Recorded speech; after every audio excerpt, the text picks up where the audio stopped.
안녕하세요. 인생 레시피 작가 이경채입니다. 오늘은 황금률 자녀교육, 사랑의 탱크를 채워줘라 이런 말씀을 나누겠습니다. 심리학자 에릭슨은 영아기와 아동기의 성공적인 심리사회적 결과는 일관이고 긍정적인 정체성을 향한 길을 마련해 준다 이렇게 말했습니다. 저는 강의를 하거나 상담을 할 때 사랑의 탱크를 채워주는 일을 중요하게 생각하면서 그것을 황금률처럼 강조를 하고 있습니다. 그러기 위해서는 자녀의 생각을 먼저 읽어주고 공감해주고 따뜻하고 온화한 부모로 살아가기를 원하는 거죠. 자녀의 말 한마디에 공감하고 민감하게 반응하는 부모로 살고 싶고요. 언행일치가 되어서 실행력의 대가로 살고 싶었기 때문입니다. 강의를 하고 상담을 하면서 내가 자녀들한테는 그렇게 삶을 살지 못하고 행하지 않으면서 강의를 하고 상담을 한다면 제 양심에 가책을 받았을 거예요.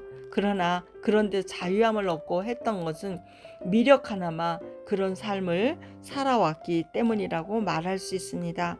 자녀 앞에서 또 잘못한 것이 있으면 바로 용서를 구하는 그런 겸손한 마음을 갖고 싶었기 때문이죠. 그리고 자녀들의 조그만 가능성에도 크게 발전하는 모습을 그려주면서 격려하고 칭찬했던 그런 시간들이었습니다. 자녀가 장성한 후에도 나의 평생 공부하는 모습, 지력과 마음의 심지가 믿음으로 승화되는 심력과 매일 틈틈이 규칙적으로 운동하고 또 체력을 관리하는 그런 마음과 또 예술적인 관리, 그리고 관계를 튼튼히 하고 푸근하고 매력적인 인간관계를 심어주고 싶었습니다. 또 매일같이 내 자신의 성장을 위해서 끊임없이 묵상하고 노력하고 기도하는 부모로 자기 관리의 내면의 튼튼한 마음 가꾸기도 전해주고 싶었던 마음들이었죠. 내면의 올바른 가치관을 가지고 평생 감사하는 삶을 살아야 된다 이렇게 말하면서 제 자신도 그렇게 실행했던 삶이었습니다. 심리학자 에릭슨이 제시한 심리 발달 단계 8단계 중 3세에서 5세까지 유아기의 애착 관계가 중요하다고 했습니다. 아이와 엄마를 같이 곁에 있어서 즉각 반응해 줄 때 건강한 애착 관계가 형성이 됩니다. 만약 그때 돌봐주는 대상이 없거나 부재 중이거나 신통찮게 반응을 하면은 아이에게 신뢰감이 형성되지 않기 때문입니다. 그런 아이들은 나중에 어른이 되어서서 사람들을 신뢰하지 못하고 믿지 못하는 경우가 있죠. 결국 사람의 마음에는 큰 용량의 사랑의 탱크가 있는데 그 속에 기본적으로 채워줘야 할 시기와 사랑의 양이 있다는 말입니다. 사랑의 탱크 하니까 그것을 생각하면 참 감사할 뿐입니다. 제가 어렸을 때 많은 가족들이 나를 사랑해주고 칭찬해주고 격려해준 덕분에 사랑의 탱크가 가득 차 있었다고 저는 생각합니다. 저 고향에서 마지로 자랐는데요. 어린 시절부터 할머니, 삼촌, 고모, 부모님, 친척 할머니, 이웃 사촌들 그런 분들에게 사랑을 많이 받았었어요. 아주 어릴 때 엄마와 고모가 매일같이 예쁘게 단장해주고 머리를 빗고 옷도 예쁘게 입혀주고 또 엄마가 옷을 맞춰서 공주처럼 기르던 그런 생각이 납니다. 그렇게 단장한 나를 데리고 고모들이 교회도 데리고 다니고요. 또 고모들 가는 곳에 어디든지 함께 가고 고모가 데이트하는 자리까지 저는 있었습니다. 아빠와 삼촌은 목마를 태워주고요. 자전거를 태워주던 그런 따뜻한 시간들이 기억이 납니다. 결혼을 해서 서울로 간 큰 고모는 조카인 나를 보고 싶다고 다시 나를 데리러 와서 신혼집에 가서 한 달 이상을 함께 살았다고 합니다. 어머, 제가 결혼해서 내 조카를 그렇게 데려와서 살 수 있을까? 저는 의문이 들었습니다. 그런 고모의 또 그런 따뜻한 사랑이 이어받아서 늘 감사한 마음을 갖고 있습니다. 지금은 고모가 하늘나라에 계시네요.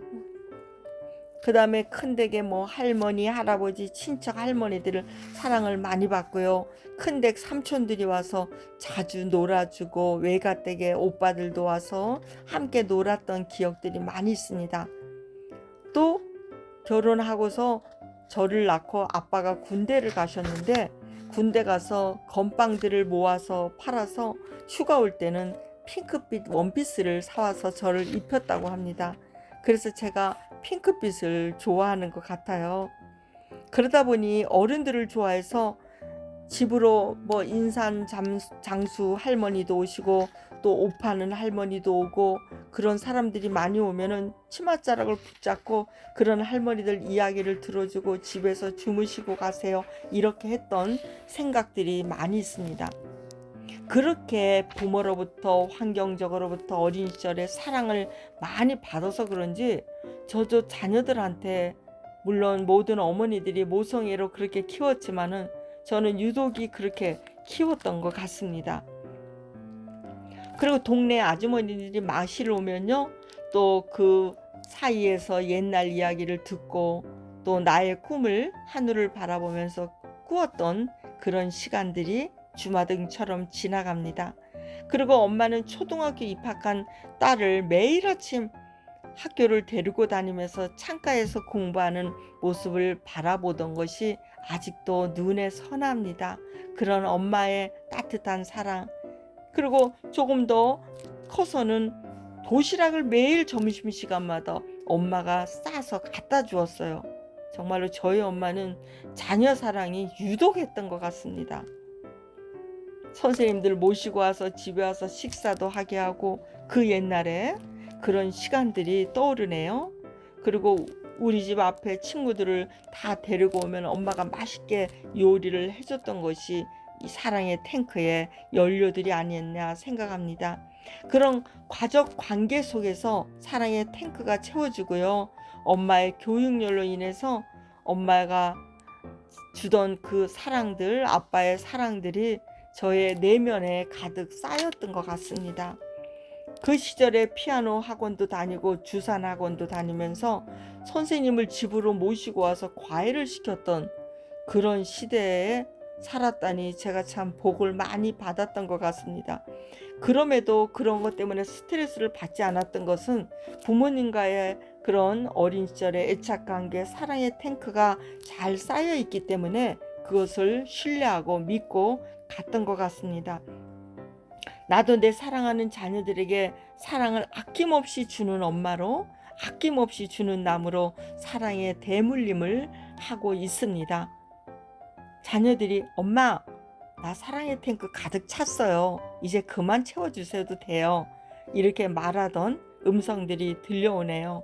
우리가 마음에 심리적으로 안정감을 가지려면은 사랑의 탱크가 가득 차야지 나눠줄 수 있는 그런 마음의 자세가 된다는 것입니다. 그래서 자녀교육 강의라거나 이런 상담을 할 때 정말로 자녀에게 흡족한, 충분히, 꽃나무들도 충분히 물을 주어야지 나무들이 충분한 사랑을 받잖아요. 근데 조금 주면 나무들도 갈급해요.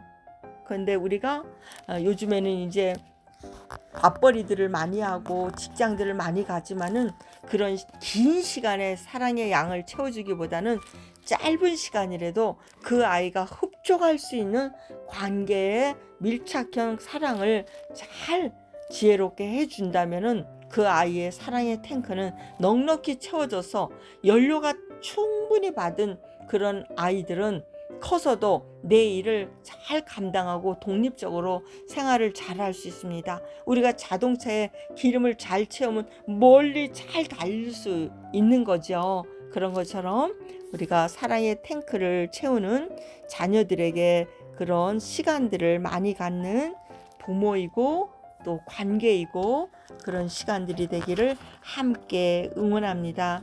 여러분 사랑하고 축복합니다. 감사합니다. 샬롬.